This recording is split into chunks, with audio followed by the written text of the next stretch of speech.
Hey, what's going on, family? This is your brother Zion. Hey, listen, I'm back again, and I want to talk about something that needs to be said. I want to talk about a subject that's very delicate.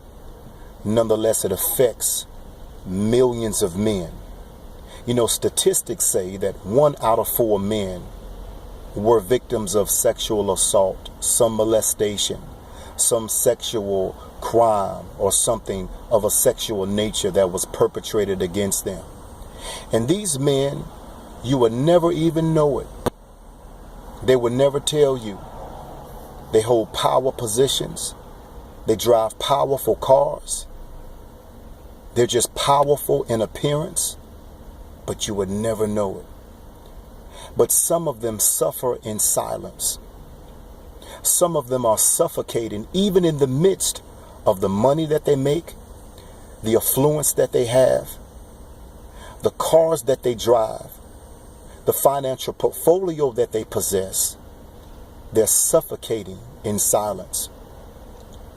These men that I'm speaking of are men that have been violated and have not come to terms with what happened to them. So therefore, they hide behind a masculine bravado of machoism, of having it all together, so suave, and the swag is so nice. But they either question their masculinity or they go through as many women as they can to prove their own masculinity. I'm talking about the male whore that's still hurt, but God wants to heal. I'm talking about the one that collects phone numbers after phone numbers. He has a woman every weekend. All of his boys around him celebrate how many women that he beds. He may be a pastor. He may be an attorney, a judge, a district attorney. He may be a senator. He may be an athlete. He may be an entertainer. But nonetheless, he's hurt, he's broken, and he breaks the hearts of many women. And this particular segment of men that I'm speaking of, they mean well. Many of them have good hearts, but because their souls have been broken and not healed, they operate out of the dysfunctional cycle and behavior that breaks other women's hearts.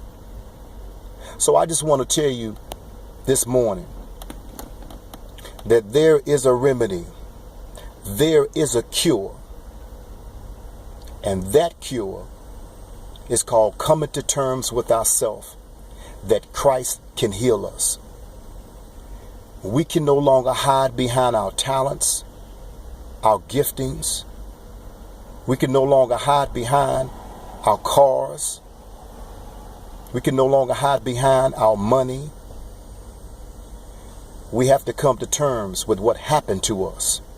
And we have to deal with the harsh reality and the painful reality of what happened to us, that we can be the best man that God has purposed for us to be, and that we can fully embrace our purpose and be unashamed and not suffocate by the pain and the shame of what has happened, all the while breaking more hearts, leaving trails of tears of women behind us because we refuse to come to terms with what happened to us.